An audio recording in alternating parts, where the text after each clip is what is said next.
Assalomu alaykum hurmatli aka-ukalar, ustozlar. Bugungi videoda ko'pchilikning talabiga binoan torni qanaqa sozlashni o'rgatamiz. Videoga like bosib qo'ysanglar xursand bo'lamiz. Mana yangi yasalgan torimiz.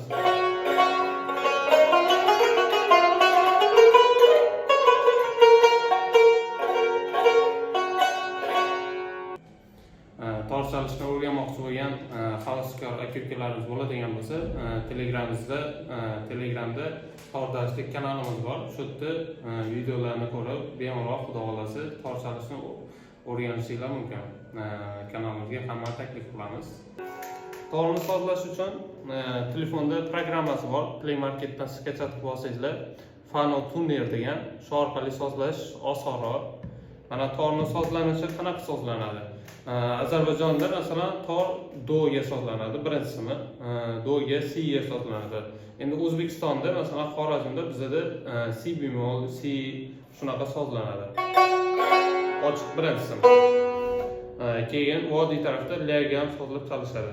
Endi hozir biz si ga sozlaymiz. Mana hozir sozlarni qaytaramiz.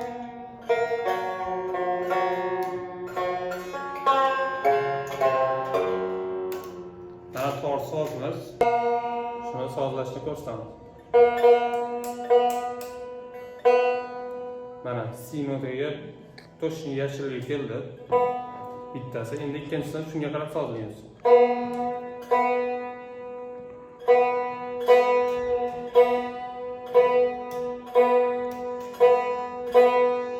Mana soz bo'ldi. Endi ikkinchisi fa diyezga sozlanadi. Birinchisi si bo'lgandan keyin.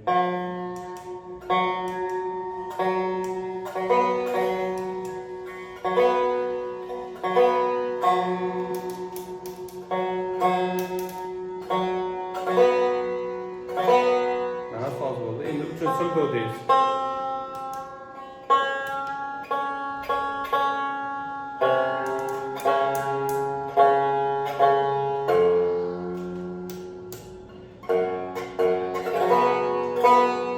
Mana soz.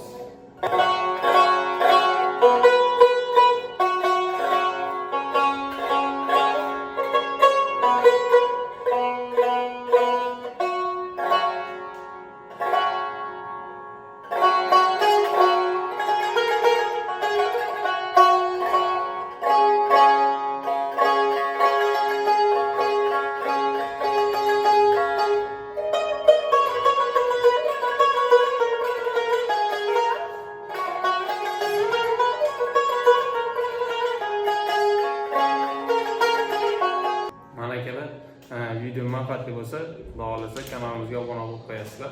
Hammaga rahmat, sog' bo'linglar.